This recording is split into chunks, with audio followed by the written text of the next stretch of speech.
Hello everyone, welcome back to another episode where I bring you the daily price action updates regarding the cryptocurrency market.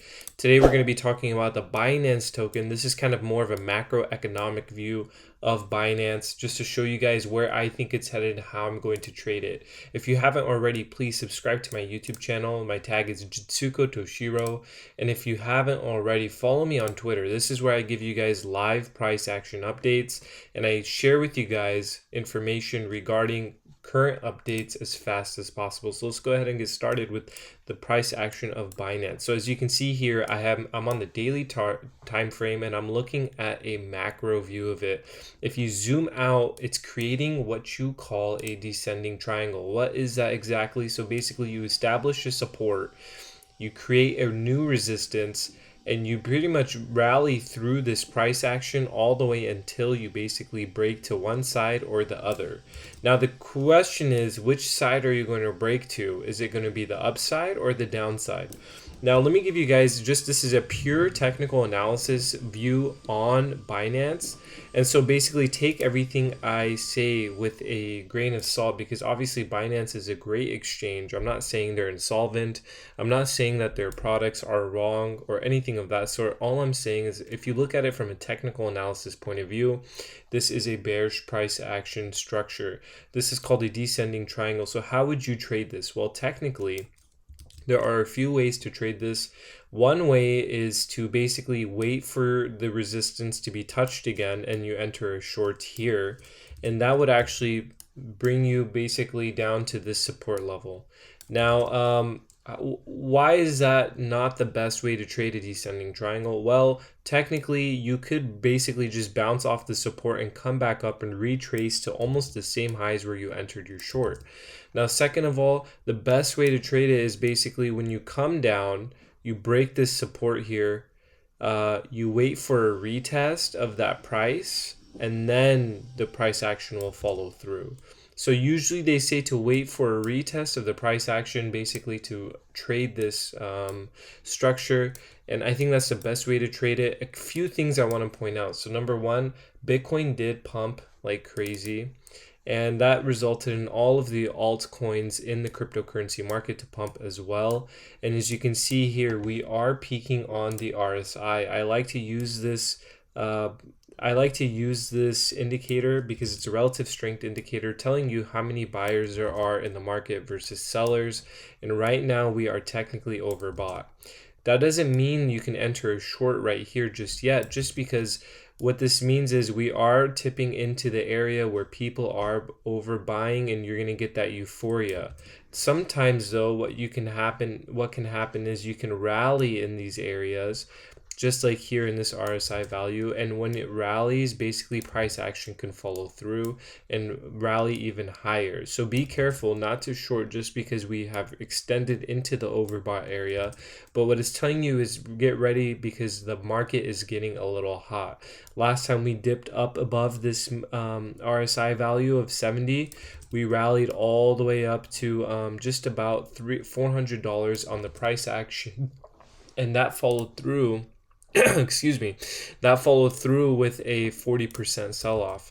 So pay attention to the price action and pay attention to key areas of resistance in the price action. That will basically coincide with your indicators. Now let's add one more, which is the EMAs. There's a love-hate with this, basically with a lot of people. But you can see that we have crossed all the EMA ribbons on the daily time frame, which means that we could actually potentially, if we break this resistance here, we can take this all the way up to this key area of $350. If you want to enter a short here, this is actually a good logical area to enter. You set a stop loss above this resistance up here, and I think that you'd be golden to take this all the way down to at least $190. And the more we touch this support here, the more likely we are to break to the downside.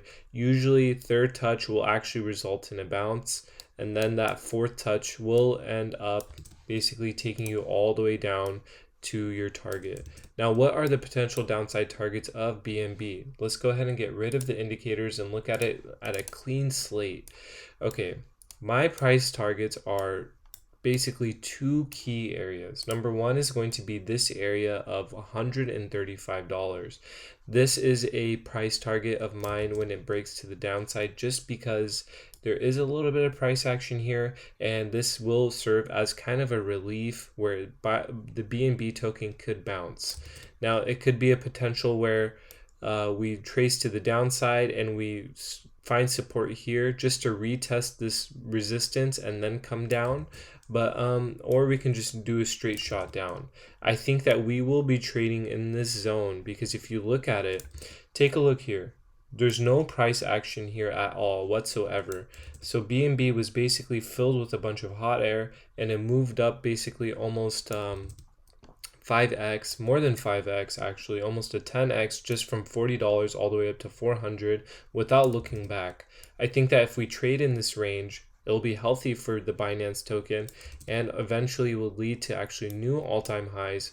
I think this is the #1 cryptocurrency exchange. As long as it survives this bear market, it will become one of the leading competitors to become in the next rally. So keep your eye on Binance, keep an eye on the price action. I'm not knocking it until it breaks this level, and how it handles it is key. There's a lot of FUD around Binance right now, and I think the FUD is healthy for the token if it can survive it. Just like everything else, ETH was FUDed in 2018 and it survived its crash from $60, eventually retraced to 4,000. I think that we will see a $40 Binance. I think it's just a matter of time until we do. We are in the middle of a bear market rally, but these things don't last. Macroeconomics are pointing towards more downside and a recession in the US. So be ready for everything to be sold. I think that we will see a crash of at least 80% in Binance. Just be ready for it. Do not enter a high leverage short. The reason why I mention that is because if you do enter a high leverage short, you enter the potential of basically being wicked out before we go down low. So if you want to enter a short, make sure it's low leverage and just ride this sucker all the way down. That's it for today's video on Binance. I hope you guys find it helpful. I did use some indicators that will basically tell you, hey, you know what, we're overbought. And I think that we could be extended a bit, and we could extend even more. But other than that, these indicators are telling you that we're overbought in a bear market. There's no other opportunity like this where it comes to an easy short setup. So look out for a short setup. If we wick above, make sure you're low leverage just so you don't get stopped out. Best of luck. Stay safe trading. Manage your risk.